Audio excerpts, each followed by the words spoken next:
Hello and welcome back. तो आप सब लोगों का फिर से पुनः स्वागत है। बहुत सारे बच्चों की डिमांड थी कि सर हिंदी मीडियम वाले बच्चों के लिए वीडियो बनाइए। तो उसी क्रम में सबसे पहला जो चैप्टर है जो हम पढ़ रहे हैं आज, उसका पार्ट 1 मैं अपलोड कर रहा हूँ। पार्ट नंबर 2 है ये, क्या हमारे आसपास के पदार्थ शुद्ध हैं, विज्ञान का अध्याय 2। तो शुरू करते हैं। सबसे पहले जब पाठ की शुरुआत होती है तो उसमें एक शब्द आता है शुद्ध। शुद्ध शब्द यानी कि शुद्धता से इसका लेना देना है। शुद्धता जो है वो अलग अलग व्यक्ति के लिए अलग अलग हो सकती है। जैसे एक आम इंसान के लिए शुद्धता क्या होगी, कोई भी ऐसी चीज़ जिसके अंदर कोई मिलावट ना हो वो उसके लिए क्या हो जाएगी, शुद्ध हो जाएगी। लेकिन किसी वैज्ञानिक के लिए वो चीज़ शुद्ध कब होगी, जब किसी पदार्थ के सभी कण एक ही रासायनिक प्रवृत्ति के हों, यानी कि वो सब एक ही प्रकार का रासायनिक गुण जो है वो शो करें, सबकी केमिकल प्रॉपर्टीज़ यानी कि रासायनिक प्रवृत्ति समान हो, तभी एक वैज्ञानिक कहता है कि ये पदार्थ कैसा है, शुद्ध है। तो अदरवाइज यदि कोई पदार्थ शुद्ध नहीं है तो इसका मतलब उसके अंदर कोई ना कोई मिलावट है, और मिलावट से शब्द बनता है मिश्रण। तो अब हम पढ़ेंगे मिश्रण के बारे में। मिश्रण क्या है? मिश्रण एक या एक से अधिक शुद्ध तत्वों या यौगिकों से मिलकर बना होता है। मिश्रण के दो प्रकार होते हैं, एक होता है समांगी मिश्रण और दूसरा होता है विषमांगी मिश्रण। समांगी मिश्रण वो होते हैं बच्चों जिनमें पदार्थ जो है वो एक दूसरे से अविभेद रहता है। अविभेद मतलब जैसे मान लो ये एक गिलास लिया तुमने, इसके अंदर पानी लिया और इसके अंदर कुछ चीनी ऐड कर दी और चीनी को तुमने घोल दिया। अब तुम इसमें से एक एक चम्मच करके चीनी बाहर निकाल लो। सारी की सारी चम्मच में से जब आप टेस्ट करोगे तो उस पानी का जो है मिठास जो है वो समान होगा।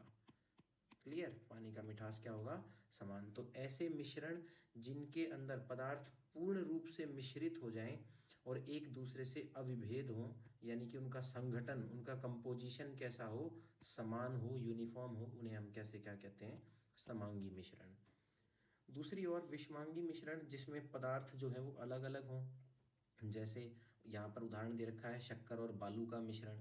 आप पानी और मिट्टी का मिश्रण भी ले सकते हैं। क्लियर? उसमें आप अलग अलग देख सकते हैं कि नीचे जो है वो मिट्टी बैठ जाती है, पानी ऊपर रहता है। क्लियर? तो ये कैसा है, विषमांगी मिश्रण। दोनों जो है वो पूर्ण रूप से एक दूसरे में मिश्रित नहीं होते। क्लियर? अब जो मिश्रण होते हैं उनको हम तीन तरीके से पढ़ते हैं। ठीक है, विलयन, कोलाइडल और निलंबन। तो सबसे पहले विलयन को देखते हैं। विलयन कैसा मिश्रण है? विलयन दो या दो से अधिक पदार्थों का समांगी मिश्रण होता है। समांगी मिश्रण, यहाँ पर भी फिर से ध्यान रहे, पूर्ण रूप से मिश्रित हो जाते हैं पदार्थ। ठीक है, ओके। तो विलयन के जो है कुछ घटक होते हैं। विलयन में क्या क्या मौजूद होता है? एक होता है विलायक और दूसरा होता है विलेय। विलयन का वो घटक जो प्राय अधिक मात्रा में मौजूद हो तथा दूसरे घटक को विलयन में मिलाने का काम करता है, उसे हम विलायक कहते हैं। अंग्रेजी में इसे सॉल्वेंट कहा जाता है। जबकि विलयन का वो घटक जो प्राय कम मात्रा में मौजूद हो और जो विलायक के अंदर घुला हो, उसे हम विलेय कहते हैं। ठीक है। अच्छा, जब भी हम एक उदाहरण से समझते हैं, जैसे ये पानी है और इसमें मैंने चीनी मिला दी, ठीक है, शक्कर मिला दी, तो पानी क्या होगा, पानी होगा मेरा विलायक और चीनी क्या होगी, विलेय। ठीक है।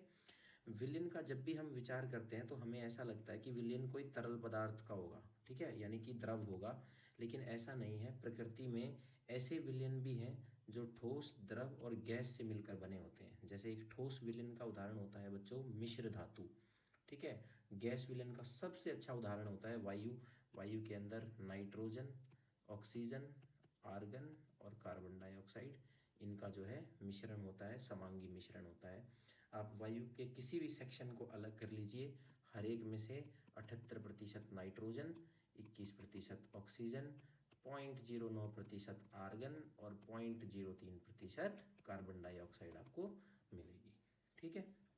तो समझते हैं मिश्र धातु के बारे में।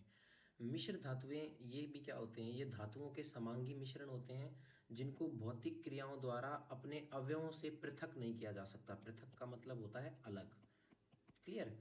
यानी कि ये ऐसे धातुओं के समांगी मिश्रण हैं जिन्हें हम भौतिक क्रियाओं द्वारा अलग नहीं कर सकते। अब आप कहेंगे कि सर जब भौतिक क्रिया के द्वारा अलग नहीं कर सकते तो ये मिश्रण कैसे हैं?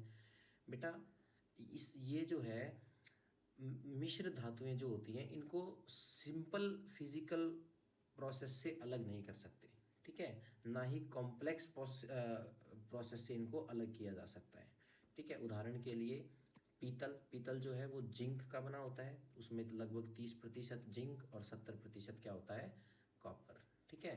तो जिंक और कॉपर, ठीक है, कॉपर होता है आपका 70% और जिंक होता है आपका 30%। ये सवाल जो है कई बार पूछा गया है, अनुपात के रूप में भी इसे पूछा गया है कि पीतल के अंदर जिंक और कॉपर का जो है अनुपात बताइए। तो जिंक और कॉपर का अनुपात होता है 3:7, ठीक है। आखिरी टॉपिक जो इस वीडियो के पार्ट 1 का रहेगा वो है विलयन के गुण। तो विलयन एक समांगी मिश्रण है। विलयन के कण जो है वो व्यास में 1 नैनोमीटर से छोटे होते हैं। बेटा 1 नैनोमीटर जो होता है वो 10⁻⁹ मीटर के बराबर होता है, ठीक है। क्योंकि ये इतने छोटे होते हैं तो हम इन्हें अपनी नग्न आंखों से नहीं देख सकते, इनके लिए हम कंपाउंड माइक्रोस्कोप का उपयोग करते हैं, इलेक्ट्रॉन माइक्रोस्कोप का उपयोग करते हैं। अपने छोटे आकार के कारण विलयन के कण गुजर रही प्रकाश की किरणों को नहीं फैलाते, ठीक है।